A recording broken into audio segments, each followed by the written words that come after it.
دوستوں، ملک پاکستان کے شمال مغرب میں واقع اس خطے میں پٹھان پختون یا پھر افغان کے نام سے پہچانے جانے والے یہ لوگ آخر کون ہیں؟ کیا ان کا آبائی وطن یہی تھا؟ اس زمین پر انسانوں کے ساتھ ساتھ بسنے والی ایک اور مخلوق جنات کے ساتھ ان کا کیا تعلق ہے؟ بنی اسرائیل جن کا ذکر قرآن مجید میں بار بار آیا ہے، ان کے ساتھ افغانوں کا کیا رشتہ ہے؟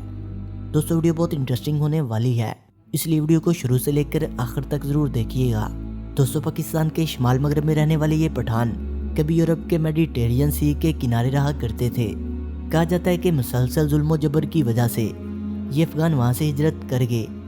اسی دوران اپنے ساتھ ہی کچھ چیزیں بھی لے آئے، جیسا کہ اپنے قبیلے کا نام افغان، اور اسی نام کی وجہ سے انہوں نے اپنے ملک کا نام افغانستان رکھا۔ افغان حضرت سلیمان علیہ السلام کے بیٹے کا نام تھا، اور ان افغانوں کا تعلق بھی انہی کے قبیلے میں سے ہے۔ حضرت سلیمان علیہ السلام کو اللہ تعالیٰ نے ایک صلاحیت عطا کی تھی کہ وہ جنات سے گفتگو کرتے تھے اور انہیں جنات کی زبان بھی آتی تھی۔ حضرت سلیمان علیہ السلام کے بیٹے افغان کی زبان میں دلچسپی پیدا ہو گئی، اور انہوں نے اپنے والد حضرت سلیمان علیہ السلام سے یہ گزارش کی کہ وہ انہیں بھی یہ زبان سکھائیں۔ حضرت سلیمان علیہ السلام نے ان کی درخواست پر انہیں جنات کی زبان سکھائی۔ ایسا ممکن ہے کہ یہ وہی زبان ہو جو افغان آج بھی بولتے ہیں، یعنی کہ پشتو۔ اب اگر دیکھا جائے تو ہر زبان کی طرح پشتو بھی اپنی خالص حالت میں نہیں رہی، تو یہ بھی ممکن ہے کہ خالص اور قدیم پشتو زبان وہی زبان ہے جو جنات بولا کرتے ہیں۔ اب اگر بات قومیت کی جائے تو تاریخ ہمیں بتاتی ہے کہ پٹھان یا افغان حضرت ابراہیم علیہ السلام کی اولاد ہیں، اور ان کا تعلق بنی اسرائیل میں سے ہے۔ یوں اگر دیکھا جائے کہ قرآن میں اگر کسی قوم کو بار بار راہ راست پر آنے کی تلقین کی گئی ہے تو وہ بنی اسرائیل کو ہی کی گئی ہے، مگر بنی اسرائیل میں سے چند ہی لوگ ایسے تھے جنہوں نے اسلام قبول کیا تھا، اور انہی چند لوگوں میں سے افغانوں کا تعلق ہے۔ تاریخ کے مطابق افغانوں کے ایک سردار نے نبی کریم صلی اللہ علیہ وآلہ وسلم کے ہاتھ پر بیعت کی، اور پورے کا پورا قبیلہ ہی مسلمان ہو گیا۔ یہی وجہ ہے کہ آج آپ دنیا کے کسی بھی کونے میں جائیں تو پٹھان آپ کو ہمیشہ مسلمان ہی ملیں گے۔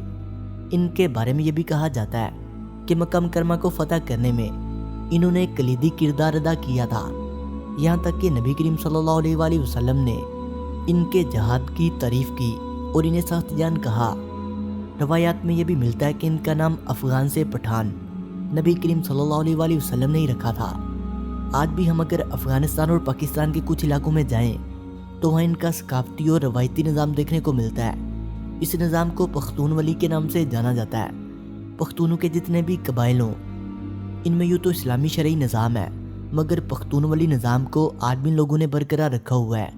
اس نظام کے مطابق خون کا بدلہ خون اور بدکاری کے معمولی شک کی بنا پر بھی کسی بھی انسان کو ہلاک کیا جا سکتا ہے۔ کچھ تاریخ دانوں کے مطابق اس سخت نظام زندگی کے پیچھے قدیم موسوی شریعت ہے، یعنی حضرت موسیٰ علیہ السلام کا شرعی نظام اسلامی نظام سے قدرے سخت تھا، اور آج بھی اگر کتابوں میں دیکھا جائے تو موسوی شریعت میں بہت ساری ایسی سختیاں دیکھنے کو ملتی ہیں جو کہ محمدی شریعت میں نہیں ہے۔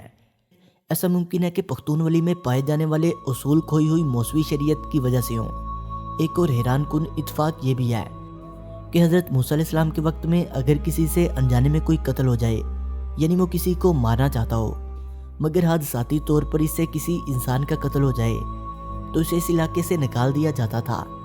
ایسے لوگوں کی پناہ کے لیے ایک شہر چنا جاتا تھا، اور اس شہر کے شہریوں سے یہ تلقین کی جاتی تھی کہ پناہ گزینوں کے ساتھ رویہ بہتر سے بہتر رکھا جائے۔ ذرا سوچئے، آج کے دور میں اگر ایسا ہو تو پناہ دینے والا اور پناہ لینے والا دونوں ہی قانونی طور پر مجرم قرار دیے جائیں گے، مگر پختونوں میں آج بھی یہ روایات قائم ہیں۔ پناہ گزینوں کے ساتھ نرمی سے پیش آیا جاتا ہے اور انہیں مہمان سمجھا جاتا ہے، اور یہ سب پختون روایات کا حصہ ہے۔ پختون والی نظام کے مطابق عورت کا چہرہ ڈھکا رہتا ہے، یہاں تک کہ اس کی آنکھوں کے سامنے بھی ایک جالی نما پردہ ہوتا ہے تاکہ ان کی آنکھیں بھی کوئی مرد نہ دیکھ سکے۔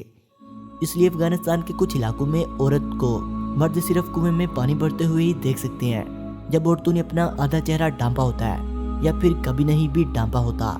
حیران کن طور پر تاریخ یہ بتاتی ہے کہ حضرت موسیٰ علیہ السلام، حضرت اسحاق اور حضرت یعقوب علیہ السلام نے پہلی بار اپنی زوجاؤں کو کنویں پر ہی دیکھا تھا۔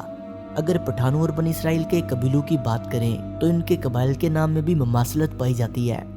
پختونوں کے قبیلے ربانی سے بنی اسرائیل کا قبیلہ، شنواری سے دا ٹرائب آف شمون، لیوانی سے دا ٹرائب آف لیوز، افریدی سے دا ٹرائب آف ایفریم، اور دفتانی سے دا ٹرائب آف نپاتلی، وزیر یا وزیری جو کہ بڑے بالوں اور سخت جان کی وجہ سے مشہور ہے، ان سے ملتا جلتا بنی اسرائیل کا قبیلہ نظیری ہے، جن کا ایک تاریخی کردار سمسون اپنے بالوں کی وجہ سے مشہور ہے۔ کہا جاتا ہے کہ اس کی طاقت اس کے بالوں میں تھی۔ دوستو، یہ کتنی حیران کن بات ہے کہ ہمارے آس پاس ایسے بھائی موجود ہیں کہ جن کا نظام زندگی شریعت موسوی سے ملتا جلتا ہے، اور قبائل کے نام بنی اسرائیل کے قبائل کے نام سے ملتے جلتے ہیں۔ کیا یہ محض اتفاق ہے؟ حیرت، افغانستان میں قدیم یہودی بستی آباد تھی جو دکھنے میں بالکل افغانی ہی تھے، تمام چیزوں میں مماثلت تھی، مگر مذہب ان کا یہودیت تھا۔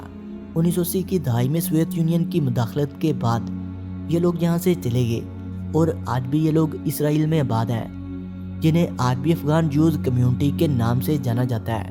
ہو سکتا ہے کہ یہ وہ افغان ہو جنہوں نے بدقسمتی سے اسلام قبول نہیں کیا تھا۔